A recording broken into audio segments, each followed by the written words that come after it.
আজকে যে বিষয়কে কেন্দ্র করে এই আয়োজনটাকে আমি খুব গভীরভাবে তাৎপর্যের সাথে কিন্তু আমি আলোচনা যাব এবং ব্যাখ্যা করব।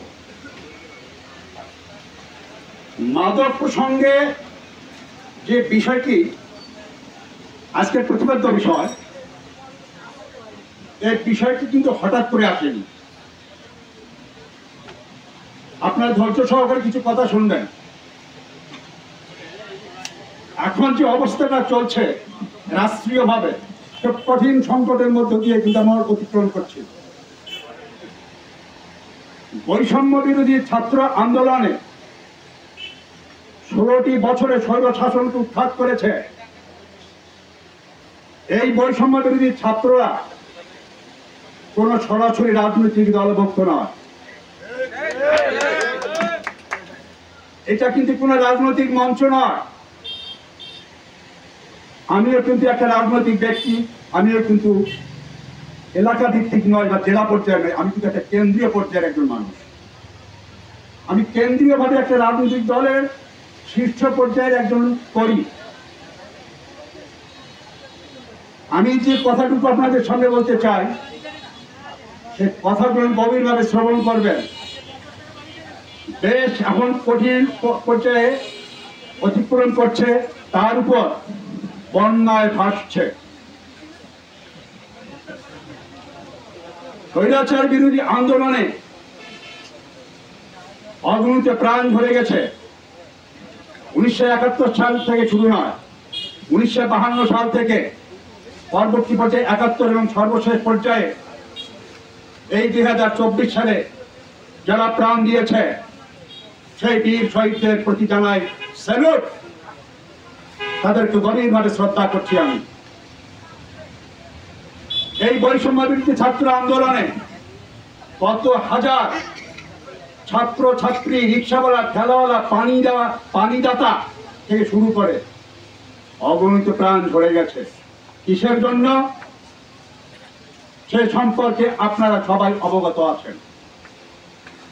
আমাদের দেশে আপনারা যারা মিলন বাজারের এখানে অবস্থান করছেন সবাই অবগত আছেন, স্বাধীনতার এই 52-53 বছরে শুধু ব্যক্তির পরিবর্তন আর দলেরই পরিবর্তন হয়েছে, কিন্তু পদ্ধতির পরিবর্তন হয়নি। আমরা বুঝেই হোক আর না বুঝেই হোক আমরা ভোট দিয়েই যাই, আর রাজায় রাজায় যুদ্ধ হয় আর গুরু খাগড়ার প্রাণ যায়। আমি আরো ব্যাখ্যায় যাব, তার আগে একটা কথা স্পষ্টভাবে বলতে চাই। এখানে থানার প্রশাসনের বেশ কয়েকজন সদস্যকে আমি দেখতে পাচ্ছি। এই মানুষগুলো কিন্তু আমাদের সন্তান, আমাদের ভাই, আমাদের আত্মীয়। পুলিশকে আমি দোষ দেই না, পুলিশ হলো হুকুমের গোলাম। যে সরকার ক্ষমতায় আছে সেই সরকারের হুকুম পালন করাই হলো তাদের কাজ। ওনারা যদি সততার সাথে কাজ করতে চান তাহলে বুমেরাং হয়ে যাবে, ওনাদের চাকরি থাকবে না, কিংবা আরেকখানে বদলি করে দেবেন, বান্দরবানে বদলি করে দেবেন। আমরা বুঝেই হোক না বুঝেই হোক এই পুলিশদের উপরে কিন্তু আমরা আক্রমণ করেছি। খেয়াল করবেন, এই পুলিশ ভাইদেরকে আমরা বাদ দিয়ে রাষ্ট্র পরিচালনা করতে পারবো? বেশ কিছুদিন ধরে কিন্তু থানা শূন্য ছিল, আইন শৃঙ্খলা কলাপস হয়ে গেছিল। পুলিশ যদি দেশে না থাকে আপনার আমার নিরাপত্তা কে দেবে? এই কারণে পুলিশকে আমি প্রত্যক্ষভাবে দায়ী করতে চাই না, পুলিশ হলো পরোক্ষভাবে দায়ী। আপনারা ভয় করবেন কেন? আমাদের টাকায় আপনাদেরকে পোষা হয়, বেতন দেওয়া হয়। প্রিয়তার সাথে, সাহসিকতার সাথে আপনারা আপনাদের নৈতিক দায়িত্ব পালন করে যাবেন। আজকে যারা কোটি কোটি টাকার পাহাড় বানিয়েছে তারা আজ কোথায়? বন্ধুরা আমার, আমি ওই জন্য বারবার একটা কথা বলি, আমার ফেসবুকের ফ্রেন্ড তারা অনেকে আছেন, আমি যে লেখাগুলো লিখি পেপার দিয়ে দুটো পাশে বের হয়ে যায়। আমি আওয়ামী লীগ, বিএনপি, জাতীয় পার্টি, জামাত বুঝি না। আমি বুঝি রাষ্ট্রযন্ত্রকে যদি আমরা সুষ্ঠুভাবে নিয়ে যেতে পারি, তাহলে এদেশের মানুষ শান্তিতে বসবাস করতে পারবে। স্বাধীনতার পর থেকে এই 52 বছরে কখনো এক ব্যক্তির স্বৈরশাসন, কখনো সামরিক স্বৈরশাসন, কখনো বা বহুদলীয় গণতন্ত্রের আড়ালে স্বৈরশাসন বা ফ্যাসিবাদ। এই ফ্যাসিবাদী রাষ্ট্র ব্যবস্থাকে উৎখাত করার জন্য কম আন্দোলন হয়নি, কম রক্ত ঝরে নাই। স্বাধীনতার পর থেকে অনেক রক্ত ঝরেছে। যে সরকারি ক্ষমতায় আসে তারাই শুধু হাতিয়ার হিসেবে ব্যবহার করে পুলিশ প্রশাসনকে।